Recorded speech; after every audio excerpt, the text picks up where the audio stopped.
are you doing? I'll tell you what you're doing. You're listening to the Elder Scrolls Lorecast. Either you are, or I'll be skipping rope with your entrails. Ta-ta. This is the Elder Scrolls Lorecast, your source for lore and so much more.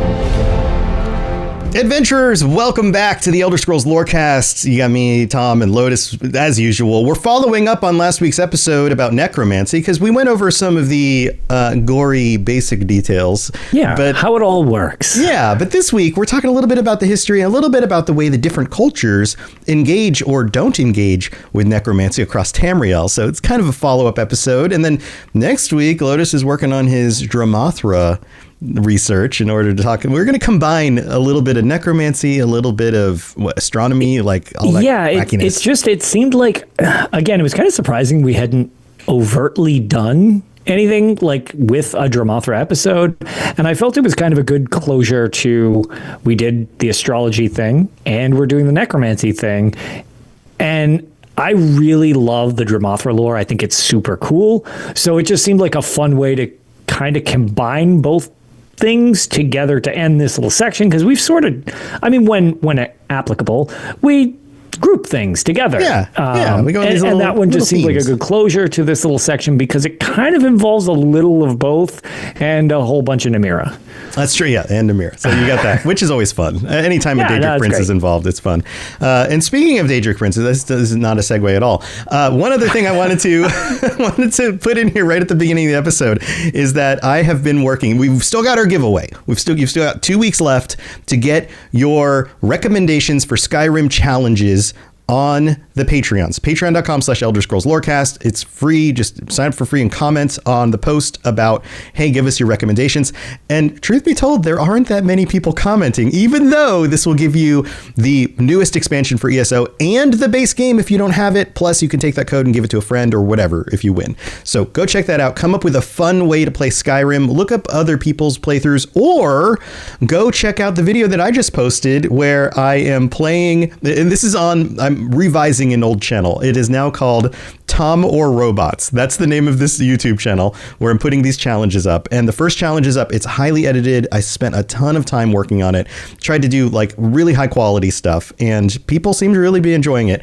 And it's basically my attempt at a permadeath playthrough where every time I attack an enemy, my weapon changes randomly.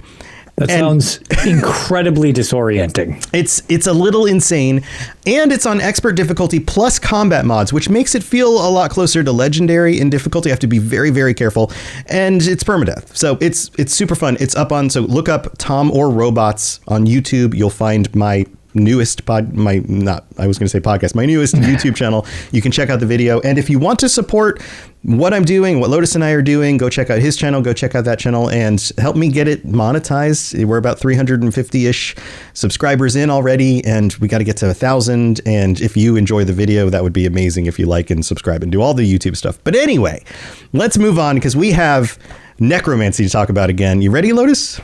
Yeah, let's actually, you know what? There's no segue that's actually good for that. They're all gross. They're all gross. I'm just not giving any segue. Yes, let's do this. Okay. So let's get started here. So let's dive in a little bit to the history of necromancy. And it is, like many things in Elder Scrolls, shrouded in mystery, because once you go back past the Second Age into the First Age into the Merithic era, there's like a lot of vagueness about things. But it seems like necromancy may be one of those magical practices that has been around before recorded history, and seems also like it's the kind of thing that most cultures have typically banned. That seems pretty common throughout most of history. Yeah, it's it's definitely more of a taboo thing. So you are an outlier if you're okay with necromancy, more so than the inverse of that. Right. And historically, that seems to be the case. But we're going to get to it in a little bit. There are some cultures that actually don't seem that taboo about it. And in some places, it's a little bit more legal than other places, which is interesting. But the history goes back way before we actually have any history books about it. Playing through ESO and some of the necromancy stuff they've added in there has revealed that like the Psijic Order was condemning necromancy very early on in the histories. The Mages Guild was formed, I believe, in the Second Era, also condemned necromancy. That became kind of a hot topic, and they decided that that was not good.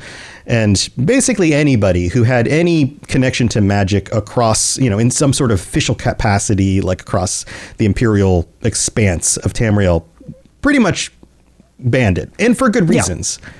Yeah, as we went over last time, I mean, it's very hard to justify the ends of being a necromancer and not having it lead to horrific levels of corruption.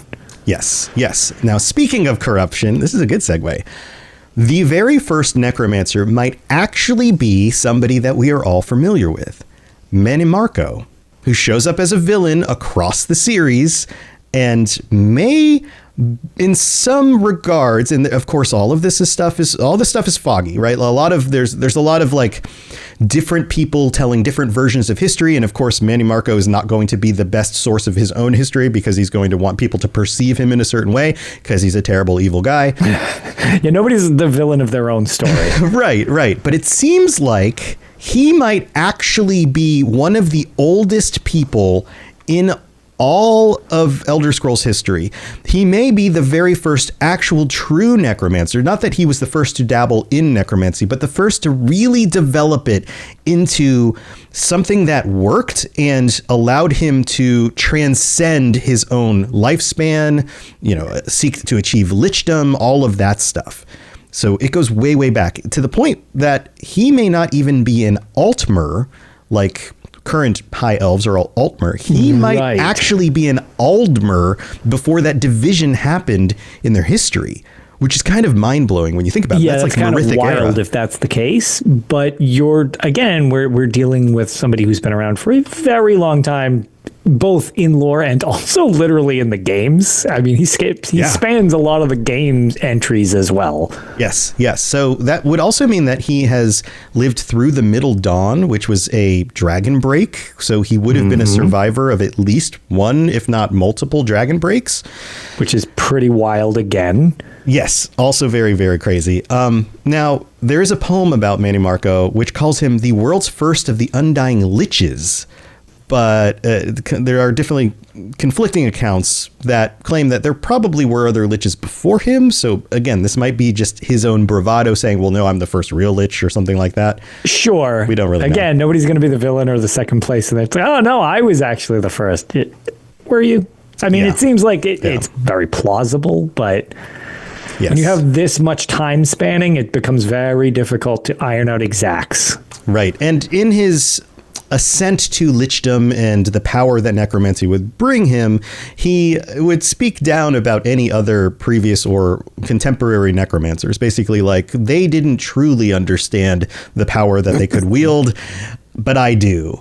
And so therefore he created his own group, the Order of the Black Worm, and then he got all these fun names. And we've talked about Manimarco before. Go check out the rest. We don't want to spend the rest on just him, but there was definitely that stuff going on. And then on top of it, as a necromancer, his main adversary in his mind was Arche, the Aedra, of the divines, because Arche, god of life and death, basically doesn't want people messing with that. It kind of goes hand in hand. Right. So that's some fun stuff to kick this off. That seems to be where the power of necromancy really, really took hold, and other necromancers were like, oh, Manimarco could do it. Maybe I can do it. But here, let's transition. Let's talk about some different locations. Let's travel to the marshes in the south. Let's go down to Black Marsh. Now, let's think, as we go to these different locations in these different cultures, think about the way that the cultures work, but also the climate of the area works and how that would work with necromancy. So, Lotus, what's it like down in Black Marsh? It's beautiful. It's temperate. No, it's awful. It's super humid. It's hot. There's a reason that no one can really get much of a foothold to conquer the area. Because it's even difficult. having so much as standing structures becomes problematic. Things sink in the marsh. The marsh kind of destroys anything that like dies in it. Like, right. All of the creatures essentially are incredibly hostile. With the voroplasms, like just basically consuming things. You also have a weird side effect of not really necromancy, but something that's, freaking people out in some of the stories. Actually, the Skyrim book, A Dance in Fire, is a story with Decimus Scotti, I believe his name is, where, he goes on his little adventures down there and stuff like that to try to get a foothold for trade. And the voroplasms and all these horrible creatures that live in the swamp and the muck, they basically will consume creatures and not reanimate them in a way of like they're resurrecting them, but they will enshroud the body and move it like a vessel because it's more efficient. So it looks like a zombie, and it's like, okay, this is just like this primordial goop that's basically eaten this thing and now using it to its own end, which is just like a body stuck in goo that's being animated by the goo, not by the body. Horrifying. Yeah, pretty horrifying. So the marshes of Black Marsh are a wet environment. What happens in these wet environments? Well, things decay very quickly. Yeah. So dead bodies don't stick around very long for necromancers to come and reanimate them. So you've got that. You also have Argonian tribes, which make this a very difficult place to be doing anything against what the tribes believe, and they don't believe in necromancy. The Hist doesn't believe in necromancy. They're not for that. So the culture and the location are both very against necromancy. But yet, in spite of all of this, it seems that at some points in history, the Slowed have been able to actually occupy parts of this area and use necromancy, because, of course, the Slowed would, being these big, fat worm guys who have slug no morals. Blobs, yeah, slug blobs with no morals. So it makes sense that they would find a place like this because it's kind of isolated. They're not bothered. And also they are very powerful mages. So they would have ways of like taking a body, killing it, and then keeping it from just falling into the muck and falling apart. Plus, like you just alluded to, their moral compass is non-existent. All right, so let's head north. We're going to go to the center of the continent, to Cyrodiil. And Cyrodiil has a very diverse history. I mean, there's the early parts where it was being explored. There's the time where it was controlled by the Aelids in like the Murthic in the First Age. Then the Empire rises. All of these different groups have different expectations and beliefs around necromancy, right? So you might be most familiar with the Imperials. The Imperials generally not in favor of necromancy. They're not big fans of it, right? Yeah, they'll take a hard pass for the most part. But there are times in the history where they've hired necromancers and supplied them with corpses from like criminals or traitors. The Empire, on occasion, will do what they need to do in order to maintain the power and control that they have. So yeah, power changes people's morals real quick. Yeah. So, and there's some conflict between, the rise of Manu Marco, the Order of the Black Worm, and the conflicts that go around during that time. But for the most part, the Empire is generally not about it. The Mages Guild, who operates within the Empire, generally not about it. But if we go further back in time, we get to the Aelids. And much like the Slowed, the Aelids were all for all sorts of moral ambiguity. Yeah. I'd say it's not even morally ambiguous. I think they're just down with it most of the time. Yeah, most of the time they are kind of, yeah. They got their gut gardens and other weird stuff just for when they're bored. It's like, oh, all right. Yes. So the Aelids, being a group of elves who divided from the Aldmer in a very early part of history, would have had a lot of the same knowledge coming from the Aldmer about magic and those kinds of things. It turns out that the Aelids were actually very good at necromancy. They had a lot of knowledge around it. And so maybe that is even more proof for somebody like Manu Marco coming from the Aldmer and that knowledge being part of both of those cultures.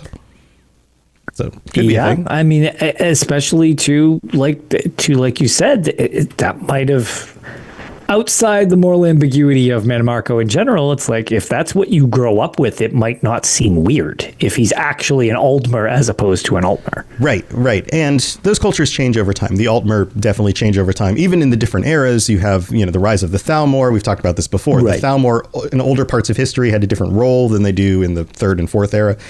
So that changes over time. But the other thing about the Ayleids is they may not have just focused on necromancy for the sake of necromancy. They also worshipped a lot of Daedric princes. And so this power of necromancy may have been partly to do with their reliance on that worship and doing the deeds that the Daedric princes would want them to do.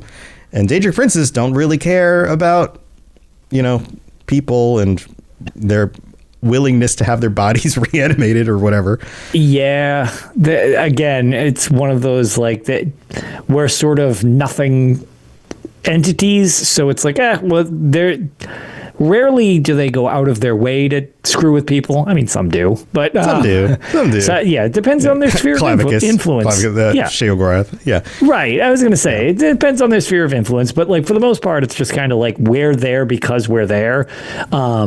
Which means they have no concerns about does this hurt? Who cares? It doesn't matter if it hurts or if it's miserable or if it's great or whatever. It's what does it relate to them and nothing more. Right. And in fact, we do know that some of the Ayleids had a devotion to Molag Bal in the city of Abagarlis. That's a fun name to try and say. Yeah.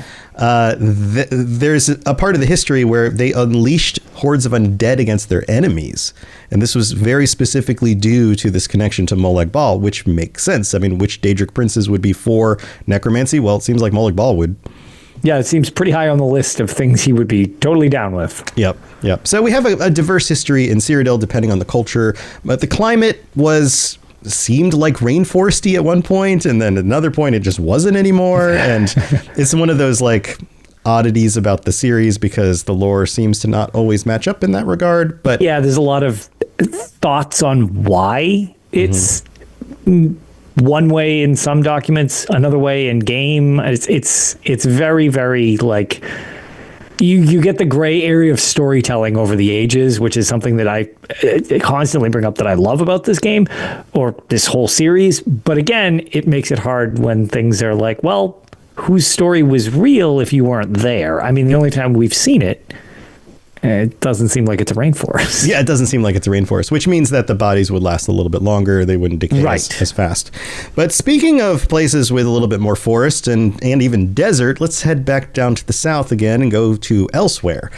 And in Elsewhere, you have a little bit of forest, you got a lot of desert, and you also have a bunch of Khajiit. And culturally, the Khajiit are one of the cultures who just don't really care that much about necromancy. Yeah, they really, it's not like they're for it, but they just, like you said, they don't care. Yeah. And when you have a type of culture that tends to be a bit more heavy in smuggling and stuff like that in a lot of ways, suddenly you have a very new market that you can work with. That's right. So Khajiit tend to be more known as thieves, and there's a reason for that, and it's because that's kind of part of their culture. It doesn't mean that every Khajiit is a thief, but they tend to be a little bit looser about the rules around that. And there are places like Senchal where you can actually buy corpses, which, I mean, who's buying corpses unless it's doctors doing research? It's going to be necromancers. So that's a thing that has existed historically. But then you also have this idea of graves and grave sites, and traditional Khajiit burial deals with stone cairns, which means that they're actually pretty easy to get into. You combine that with thievery. It's very easy to get to these dead bodies. I feel like that's a terrible place to get buried.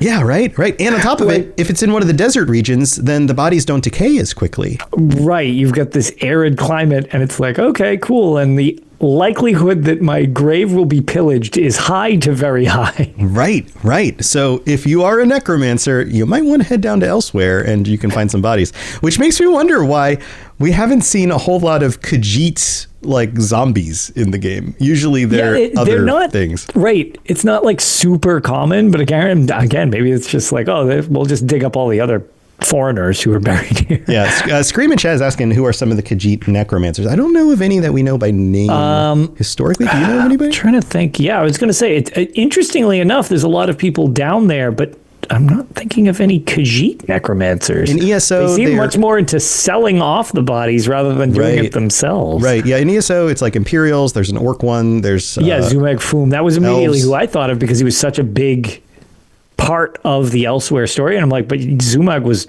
an Orc. He wasn't a Khajiit. Yeah. Zenith Var is a necromancer, the new follower. Thanks, Book. Yes, I was going to say, Zareth Var is a necromancer and also one of that weird ilk that's not an evil necromancer necessarily. Like, right, we talked about that a little bit last week. Yes, which we'll get, again, that'll be a large portion of the Dromothor thing because it explains a lot of how it's benevolent necromancy, I guess, for lack of a better word, but it's designed to not be cruel. It's actually supposed to be a form of peace. But again, we can get into that like next time. But yeah, he's the only one I can honestly think of off the top of my head. Yeah. All right, so let's move on from Elsewhere. Let's head back north to another desert location. We're going up to Hammerfell. Large swaths of Hammerfell are desert. So you might think, bodies don't disintegrate as quickly, so maybe they're cooler with it. But it turns out that the Red Guards absolutely not on board for necromancy. Yeah, they're about as extreme with don't touch the dead or even dishonor their memory as it gets. Yeah, they're descended from Yakuta. Yakutan history becomes Red Guard history. Absolutely against necromancy. Don't even talk about it. Don't even bring it up. It is not. So not extreme that if you are being attacked by a zombie who is a Red Guard, you should not be defending yourself. Because it would be dishonoring the memory of the undead person, even if they're reanimated. Yeah. So, which is a real catch-22. Right. And it has to do with their reverence for their ancestors. Their culture is very highly reverent of their ancestors. So even if somebody got reanimated, to desecrate their body by fighting back would be to harm the body of their ancestor. So it would be better to stop the magic from animating the body than to actually chop apart the zombie that's attacking you. So, which is great in theory. Yeah. So this also connects. They don't like necromancy. They have a general distrust of magic, and it's part of the connection to necromancy as to why they have that. Now, if you think about the location, it is a desert. So if you are a necromancer, it seems like a good location to go to find bodies. But, it seems also more dangerous because I was going to say very similar climate-wise to Elsewhere in many regards, but at the same time, the culture is very different. Right. So here's some other fun stuff. The Ash Aba are a Red Guard tribe dedicated to purging the undead, not undeg. I don't know why I put a G there, and purifying mausoleums. So they actually have organizations that are actively seek out to remove this. Despite their crucial role, they are treated as outcasts and forced to live as nomads in the Hammerfall Wastes. This is cool stuff because it's these little details I hope we get in Elder Scrolls 6 if it is located in a place like Hammerfell. Wouldn't it be cool to come across these necromancer hunters that are out in the wilds just surviving on their own? Yes, and it's interesting just that the fact that we had mentioned before, because attacking the dead, even if they're, zombified or whatever, reanimated, is frowned upon. Those who are protecting people from them are outcast by their own society. So it's it's weird that you're that extra level of protection, and as a result, you're looked down on because of it. Well, it's wow, that's one of those weird scenario.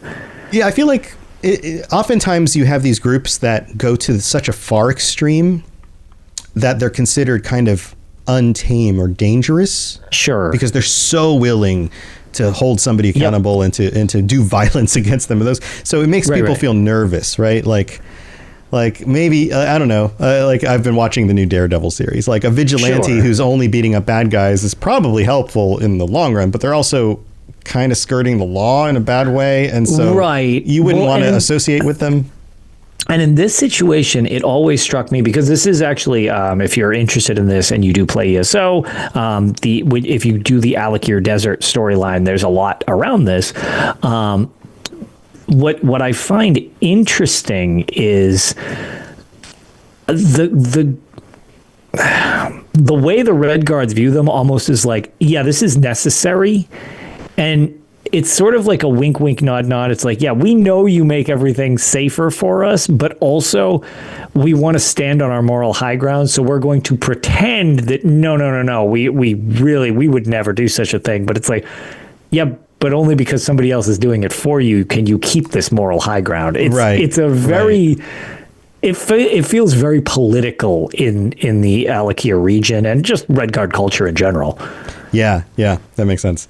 One other little detail: we've got the Ansai wards, or wards, WARDS, wards. Spelling is weird. So in the first era, 3 Ansai warriors, also known as sword saints, sacrificed their souls to create the Ansai wards. These relics are very powerful, and they prevent even the strongest necromancers from raising the dead. So their culture goes all the way back to this group that, again, was so anti-necromancy that they were able to do this. And this is connected to their god Tuwaka. I love the names of their gods. Tuwaka, the Yakuden god of souls in the afterlife. And this is all associated with that. So when you think Red Guards, Yakudens, Hammerfell, absolutely anti-necromancy. So let's head north from there up to High Rock. And of course, now we're back into another culture, another Manish culture, but very different perspective on magic, because they are kind of a blend of, Elven descent and Manish descent, but right. It's again, this is sort of like a hybrid race. Yeah, where, the Bretons. The Bretons. They're magically attuned, but at the same time exhibit a lot more human features. They also have become more human as the series has gone on. They definitely were a little more of a mix originally, and now they're just kind of not as much as they used to be, but it's just a design choice, sort of. Right. And if you go up to some of those areas, especially in Elder Scrolls Online, you'll find that they are kind of spooky. There's a lot of like spooky, dark kind of gothic horror quality to some of the locations, which is always fun. I love that stuff. And it makes sense because, vampires and all that, but also necromancy. And turns out that there are necromancers up in High Rock. The Bretons do operate, some of them operate, with necromancy, but they're in secret. They're doing things secretively because it's not commonly accepted. But it can also be dangerous to go up there because necromancers might also take travelers, unwillingly and turn them into their undead servants. Thralls or whatever. Right. Then we've got these groups. We've got like the Grave Singers, who are the most powerful of the Witchmen of High Rock, and they're known for an extraordinary ability to control the dead. There's Angoff, a powerful grave singer who defiled Cath Bedraud, the great cemetery of Breton nobility, and attempted to take over Glenumbra during the Alliance War. And this is the second era of 582. And he was eventually defeated by the Lion Guard of Daggerfell, the Daggerfell Covenant, which is another one of the specific groups that's very against necromancy. And around the same time, necromancers were trafficking in bodies on Betnik, and they were also eradicated. So these are some of the events from like Elder Scrolls Online that kind of tie into this. You play this in the Glenumbra zone. Yep. So there's a few different historical threats. In the third era, the people of Dwynnin suffered under a lich in his undead hordes until Baron Othrock defeated him. And that's in the year 253 of the third era. In 267, Othrock led a coalition of High Rock nationals to defend the Cameron usurper, whose undead armies had terrorized Western Tamriel for over a decade. And I feel like this is indicative of necromancy becoming more and more used, even though it was highly outlawed throughout history. But as you move through the eras, there's more and more like, well, this dude raised a bunch of undead and decided to attack this place. Or like you run around in Skyrim in the fourth era, and it's like, how many caves have undead creatures and necromancers just kind of living in them? We're just hanging out, right? Just exactly. Hanging out. Yeah. So one of the ways that the Bretons are able to cut down on necromancy is through the way that they handle their dead. So, for example, cremation is normal in the culture, which makes, collecting somebody's bones or body a little bit more difficult.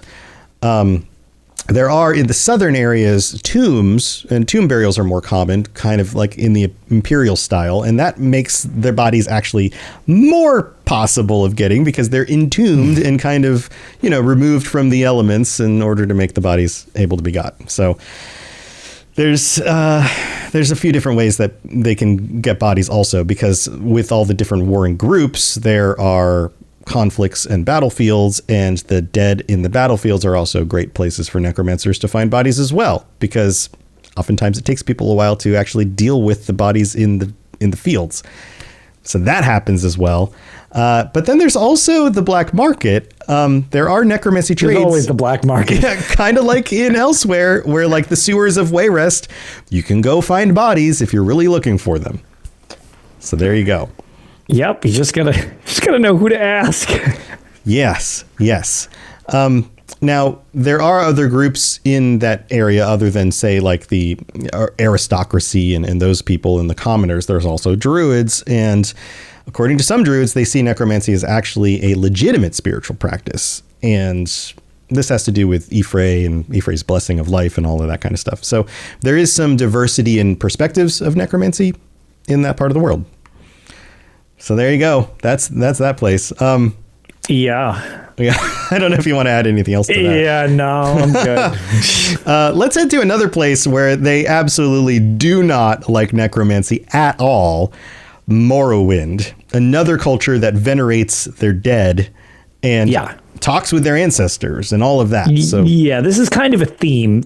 It seems like in a lot of situations, the more you venerate your ancestors and the dead, the less you're going to want anything to do with necromancy. Yes. So they made necromancy illegal fairly early on, and it stayed illegal until the Third Era 427. And this coincides with some of the changes in necromantic, in Morrowind's culture following the tribunal and all of that stuff. So the region tends to change over time based on who's in charge and also the diversity of people who live there, because over time you have the import of these other cultures, mostly as slaves, but it becomes more diverse. So you have diverse perspectives and then laws change. So there's some weirdness going on there.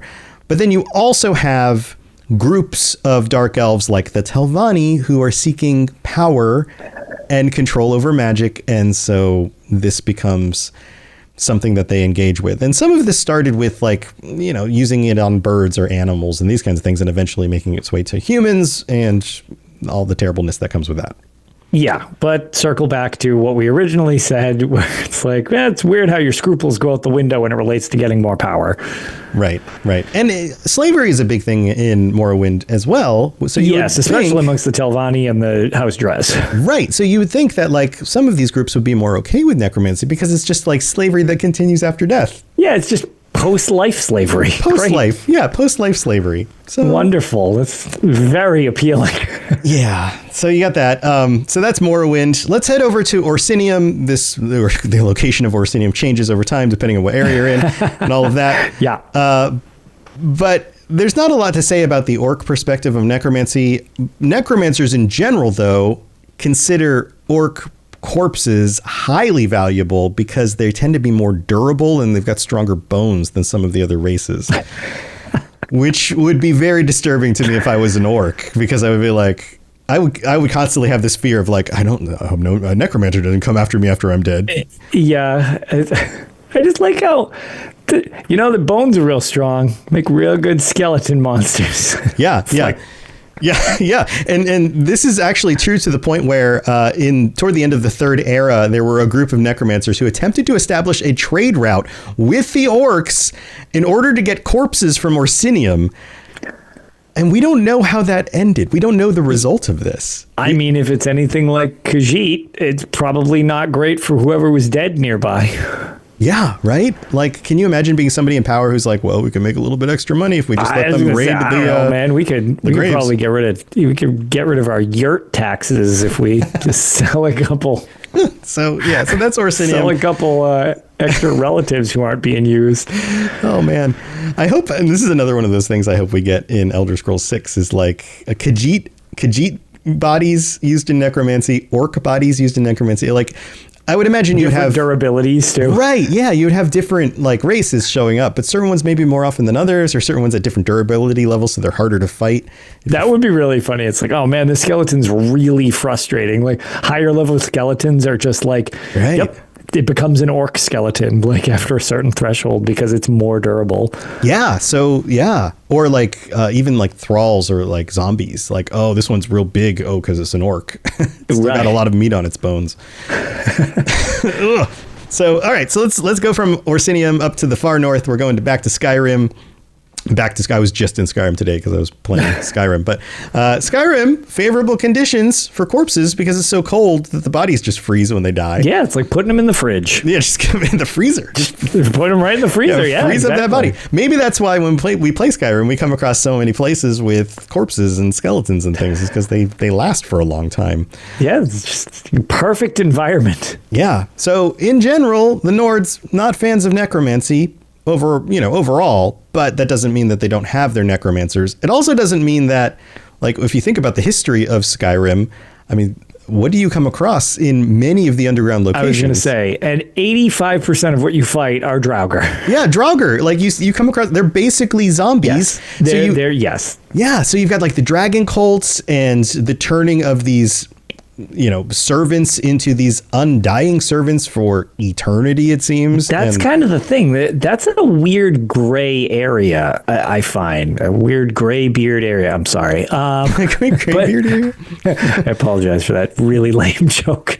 But yeah, it's just like the situation of like, well, I mean, it's sort of part of the culture that, yeah, okay, they're not big into necromancy, but also essentially it's the undead who are taking care of these crypts and the dragon priests. So right. And it's not just historically the dragon priests. So for example, there's Potima Septim, the Wolf Queen, who used necromantic armies during the War of the Red Diamond in the Third Era, 120 through 137, and turned Solitude basically into a land of death. That sounds great. That's great. That's great. Yeah, that's great. That's good great. Times. Yeah, that's good times. That sounds good times. Eventually, she was defeated in 137. Sure, but then the Wolf Queen really went off the rails. Right, but then it doesn't. It's not done yet. The Fourth Era, 201. This is like 1,000 years later. A group of necromancers attempted to summon and bind her spirit, but the ritual was thwarted by you, the Dragonborn. This is part of the reason why you hear about the War of the Red Diamond. I think there's a book you can get and read about it in the game. All of that stuff, right? This ties into one of the things that happens in the game, which is a continuation of a necromancer story. Good times.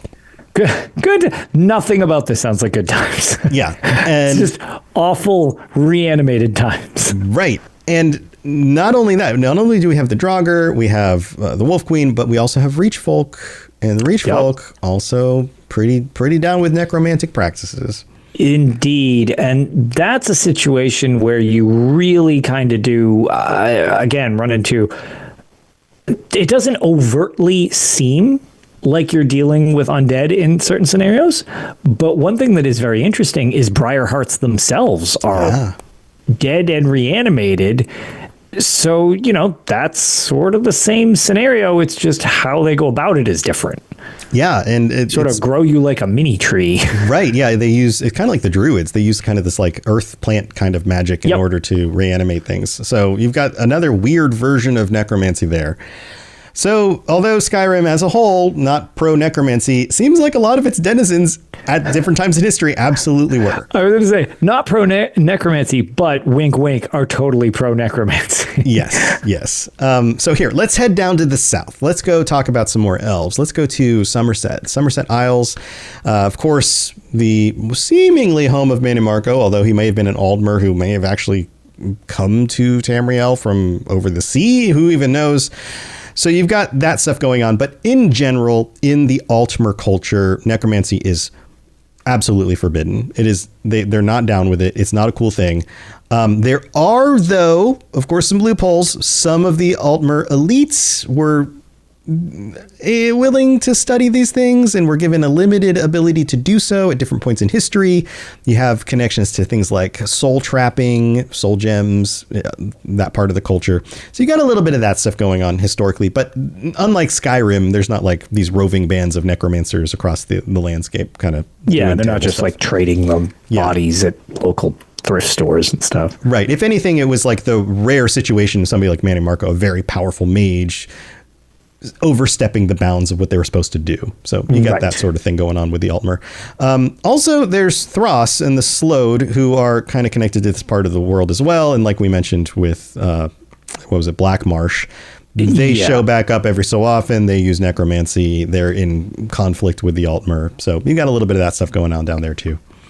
Yeah, and I was going to say, Thras in general, that's a free-for-all. I mean, if we go off the actual continent of Tamriel, that's just like whatever, man. Like, they're good to go. It doesn't matter. Right. All right, so the last place we need to go is Valenwood, and we've got the Bosmer. And in general, in this culture, similar to the Altmer and some of these other cultures, generally frowned upon, not a good idea.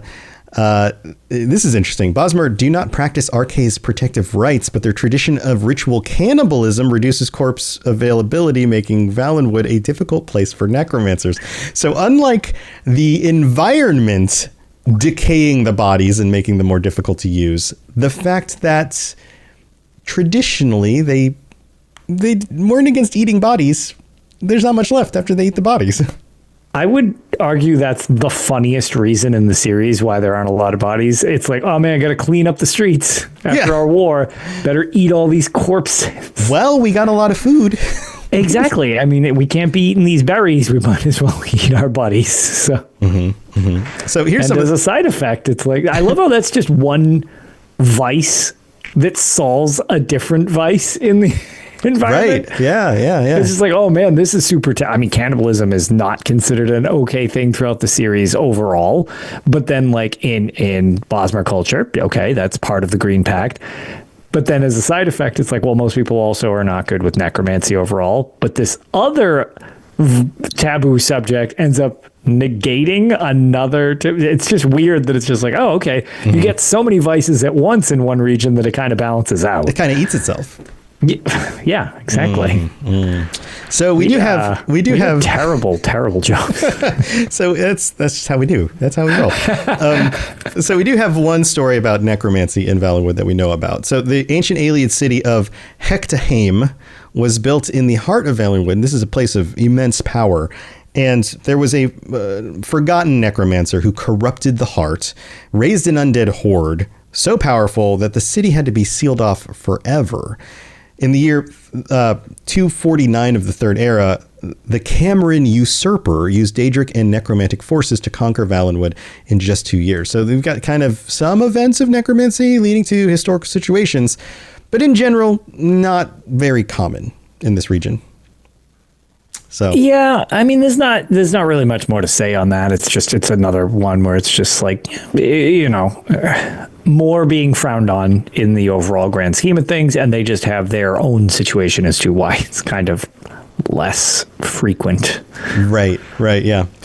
So there you go. This is all the different areas across Tamriel where necromancy comes up and where we know about what the culture thinks or the way that they would or wouldn't do necromancy. Does what they think match with what they act? Right. And as with so many of these topics that we study them, Lotus, and we get into the nitty gritty, it turns out that there's a lot more here than I initially thought. When, a few weeks ago, I was like, hey, we should move on and do some stuff about necromancy. Maybe we do an episode. Turns out, there's a lot to know. Exactly. The more you dig into it, it's like, there's a lot to this other than just the like surface level of I make dead thing not so dead. Right. Yeah. And there's kind of the meta perspective. I mean, if you're going to design a game, you need some sort of fodder for enemies, right? Sure. So like you need aggressive animals, you need Daedric monsters, you need, maybe we'll have some skeletons and some zombies. You need something that the general populace is generally afraid of, whether that's somebody's army or right. But what is you as a hero can cleave through? Right. And I think that's part of the fun. Like in the playthrough that I was doing this morning, I'm an evil baby. I'm doing an evil baby playthrough. This is the most recent one. Come check it out. It's a lot of fun. I used console commands in Skyrim to shrink myself to like a third of the size of, I come up to like people's knees, a little bit above their knees, right? And I noticed in one of the it was like a cave I went into, there were some skeletons, and I'm attacking the skeleton and swinging at it, and it's gigantic because I'm tiny, and I zoom out to third person and I'm fighting the skeleton, and I get the final hit in, and I cleave it across like the ankles basically, and the physics kick in and the legs fly off because you know how the bones will scatter. It's so good. The legs fly off, and then they go sideways, hit the wall, and the rest of the skeleton falls down, just like what would happen if you just kind of knock the legs out from underneath the skeleton. I was like, oh, this is so cool. This is so cool. To this day, I still love the wacky skeleton physics. I love it. Yeah, I love it. It's so good. And on top of it, I was using like combat mods, which made like the impact even more interesting and effective for physics. It was so cool to just see that happen. I had no idea if I was baby scale that I would knock the legs out from skeletons, but he's too weak and frail. Yeah, I guess so. Yeah, he got beat by a baby. So there you go. That's Necromancy. We're going to be following this up next week with Dramothra stuff, and that'll be fun. I think that'll close up the chapter on this. Yeah, kind of this whole undead thing. We've talked about vampires and werewolves before, so ghosts and things like that have come up, but I don't think we've ever covered necromancy the way we did right here. So yeah, it's always been kind of referred to and not delved into specifically. Same thing with Dramothra. It's like a lot of times so much of this stuff ties into each other. We make reference to it, but sometimes it's like, oh wow, there's a lot here once you really start digging in. Yeah. So tell you what, we're going to take a quick break. We got to go thank our patrons when we get back. We've got our extra like random page thing from the UESP, and you know what, I forgot to pull up as we set this up, see if we have any new voicemails, so I'll get that set up and we'll be right back. This is Miss Morak, Dragonborn, and you are educating yourself to the Elder Scrolls Lorecast. All right, we're back. Let's thank our newest patrons. Patreon.com/Elder Scrolls Lorecast if you want to help support the show. You get some really cool stuff. There's a bunch of the early episodes that you can only get if you are on the Patreon. There's also t-shirts and stickers, ad-free episodes, all sorts of things.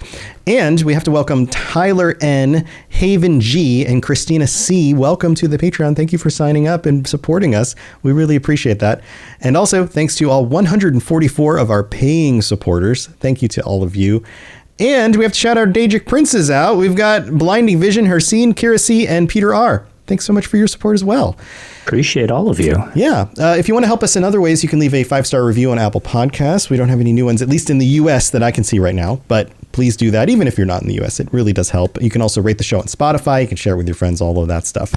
But on Spotify, we're getting very close to 1,000 reviews. Oh, wow. I didn't notice. Yeah. I just had somebody at my work actually was checking out the show. Yeah. And they were looking at it and they're like, wow, you have a lot of like stars. I was like, well, yeah, I mean, like not everybody necessarily loves us 5-star worthy, but at the same time, there's a lot of you because we do have a relatively high rating. So it's like, well, I'm glad at least most people like it. And then you take the time to actually give us a little star rating. It's appreciated. Yeah, very much so. Oh, this screen is bright. All right, I'm looking over here. we got some audio messages. We're gonna save the bonus page right for the end, but we've got let's see. This one has come in. We got a new one that comes in that just came in. Let me make sure the volume's up for everybody to hear it. Here we go. This is from Forced Floppa. Hey guys, my name is Floppa, and I'm a long-time listener of this show. For 4 to 5 years already. Or at least, I think you've been going on for that long. I even attended a Patreon episode once, and I would love to do so more often. But as a European, I feel like the time is too inconvenient, unfortunately. Still, I'm very happy to listen, and I've been doing so loyally as part of my weekly ritual. I have a question for both of you, maybe more specifically directed to Tom, because I know you're versed in theology. I wonder what the real-life counterparts are of some of the Daedric princes, for instance. You talked about them in a long series of episodes, but I always like it when you see these parallels, when you make these bridges to real-world literature, real-world art, or even religion as we humans know it. Because I know the developers derive a lot of inspiration from those sources. I wonder what your insights and perceptions are on this. And maybe in the future you can make more connections between those? I don't know. I'm very interested. And I think you guys are doing a great job. So keep at it. All right. Thanks, Forced Floppa. Hey, Floppa, I was going to say, long time no chat. Yeah. I'm so sorry that we can't. It's time zones are a pain in the butt. Because tell me about it. Ark and I go through a bi-weekly nightmare to figure out how to record our show. Yeah. So the reason why, just so everybody understands, the reason why we record at 9 p.m. Eastern is because most of our listeners, the bulk of our listeners, something about like 60% of our listeners are in the U.S. So the bulk of our patrons are in the U.S. And 9 p.m. is after work Eastern time, which means it's 6 p.m. Pacific. So across the entire country, generally is after work hours for most people, right?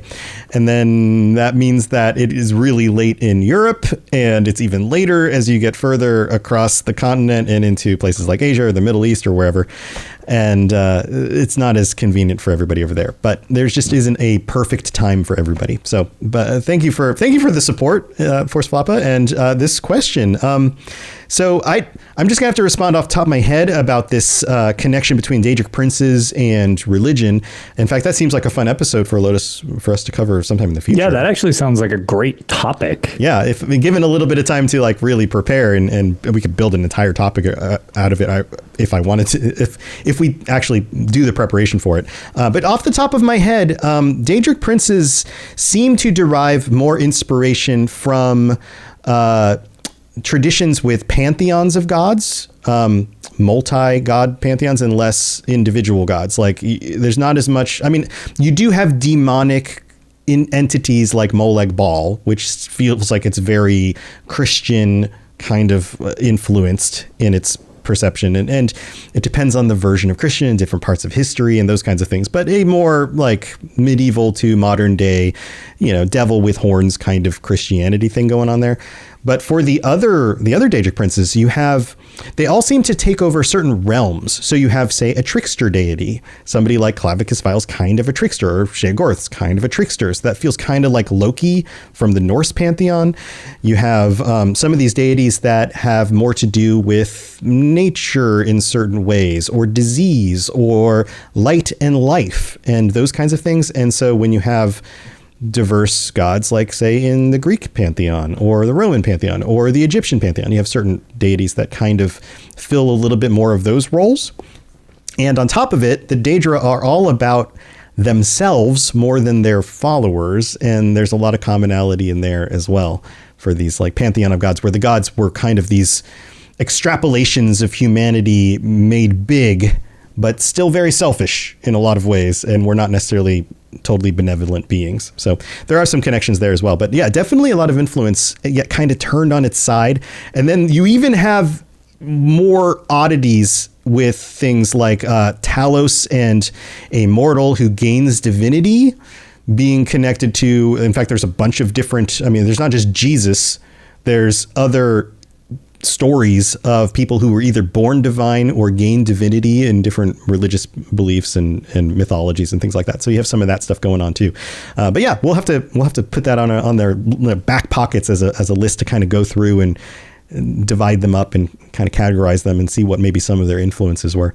Great question, Forrest. Really appreciate that. Lotus, do you have anything else you wanted to say about this column? No, actually, I just like that topic idea. And again, you kind of covered the couple that I would just have any opinion on off the top of your head, similar to me. I haven't studied this the way you have, really. So it's like, I would be interested in kind of diving into that for sure, and just seeing like, oh, this actually has like a whole bunch of parallels that I didn't even know were there. Yeah. There's a little bit from monotheism, a little bit from polytheism. It's all kind of mixed together, mostly from polytheism. That's just my gut right now. I feel like a lot of Michael Kirkbride's writing, not specifically to Daedric princes, only, but like to his lore, a lot of his writing seems to have really strong parallels to religion in a lot of ways. Yes. So I'm sure outside just Daedric Princes, a lot of what he was involved with probably has some pretty deep ties to this stuff. Yeah, and he even pulls in some of these old philosophies like Gnosticism and some of these other things, like, and he mixes those in as well. And it basically cooks all the little ingredients together, and then you get something completely different.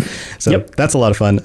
But yeah, thanks for the question. And if you would like to leave us a voicemail for us to talk about or play at the end of one of these shows, voiceline.app/Elder Scrolls. Really easy, voiceline.app/Elder Scrolls. There's a link in the description of the show. So if you don't know where it is, look at the details underneath the rest of the, the player for the show, and you'll find a link in there. So awesome. All right. You ready for our random page? Sure random am. Page time. I hit the random button and we got an item. This is from Elder Scrolls Online. It's under the subcategory Furnishings, Suite, Mirrors. This is as in a suite. I was like, sweet mirror, like what? Suite, as in like a place you would stay, a suite, not right. It's a suite mirror, something you would put in a home or something, right? Correct. In a bedroom or something like that. So this is the Apocrypha mirror spiked. Ooh! This is an epic quality, traditional furnishings. This is a standard house item. That's the description. This furnishing can be created at an enchanting station with a Praxis Apocrypha mirror spiked furnishing plan. It takes the following materials. All right, do you want this? I love going over the materials because sometimes they don't make any sense. Yeah, no, I absolutely. It's part of my favorite thing is the fact that some of the materials don't make any sense. Like, what was it that we made last time that it didn't involve the actual thing? Oh, mug crab. It was a crab, but it didn't have any crab in it. Correct. Which was great. All right, this synthetic. one. So what would you assume is a key component of a mirror? Well, I would hope glass is going to be included. Yes, and that one is included. Oh, amazing. All right. We actually get glass in this one, but it's a very special kind of glass. 2 of the Glass Eye of Mora. Oh, okay. That sounds interesting. Mora's glass eyes.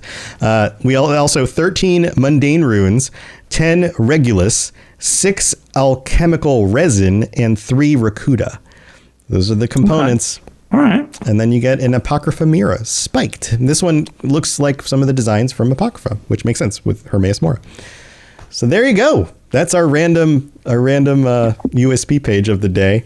That was indeed random. Yeah. Thank you, everybody, for coming out and hanging out during the live show. We really do appreciate it. I've got the chat up in the corner now. So if you ever want to see what chat is seeing and how we're responding to people, you can check out the video. Also, the video versions are going up on Patreon. So it pulls the audio out of it. So you'll have the audio or the video version to watch or listen to if you're one of our patrons. So that's an upgrade as well. We're trying to raise things up a little bit and continue the improvements.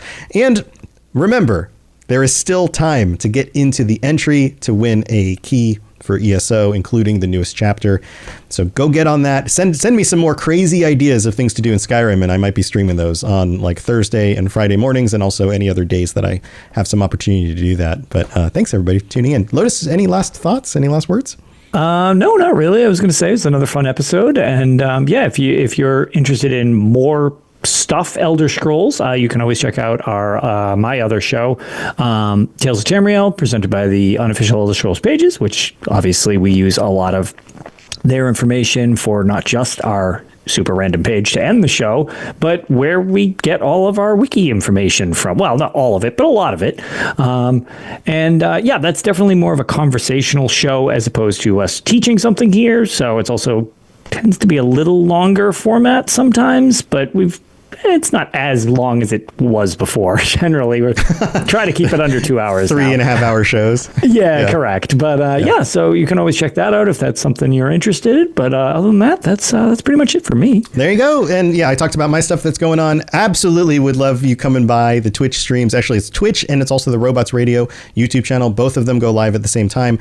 And I'm so bad at sticking to schedules with this, but I've cleared a lot of things off from my schedule. I'm trying to make this a thing. Mornings on Thursdays and Fridays are going to be the official times, starting around 9 a.m. So come hang out. I'm doing all sorts of weird stuff in Skyrim, and chat has been very helpful because, Lotus, when was the last time you did like a full Skyrim playthrough? Oh, Lord. Not just jumping in and dabbling in or putting in a mod and trying something out or doing like one of the quest lines. A full It was playthrough. when the PS3 was still new, because I think the last time I platinumed the game was on PS3. Yeah. So that like would have been. So whenever the hell before PS4 came out. So what was that, 2013? Yeah, it's about the same for me too, because in the intervening years, I've installed mods. I've done little bits of playthroughs here and there. I've loaded up an old file and just kind of dabbled around in it. And then a lot of ESO and other stuff. But I'm not remembering where things are. It's been so long. It's been great to be like, wait, where is that? How does that work? Where do I go? It feels new again. Yeah, it kind of feels new again. Plus, all the mods have kind of updated the locations. The cities are more built out. There's a whole bunch of everything's a little bit different in a way where I'm like, wait, was this over here? I don't really remember. And chat's been super helpful with like helping me navigate stuff or remember how to do things. So absolutely, it's been a blast. And this is genuinely something I'm doing for my own mental health as well, because it gives me, I work out of the home all day long. I don't hang out with other people very much. So being able to like hang out with chat and talk and do this stuff has really been helpful. So thanks everybody for being here and supporting the show. We love you guys. You guys are the best. It's an awesome community. All right. So that's going to do it for this show. Until next time, think twice about necromancy before you decide to raise an army and take on undead things. And if you do, you now know where to go find corpses. So you're welcome for that. Or at least places you will get less likely to be arrested. There you go. All right. We'll see you next time. Bye, everybody. See you later. Thanks for tuning in to the Elder Scrolls Lorecast. Check out robotsradio.net for more podcasts just like this, and join us on the Robots Radio Discord. Be part of a community of over 5,000 people who are excited about video games and so much more. Robots Radio. Games. Lore. Stories, community. Just press play.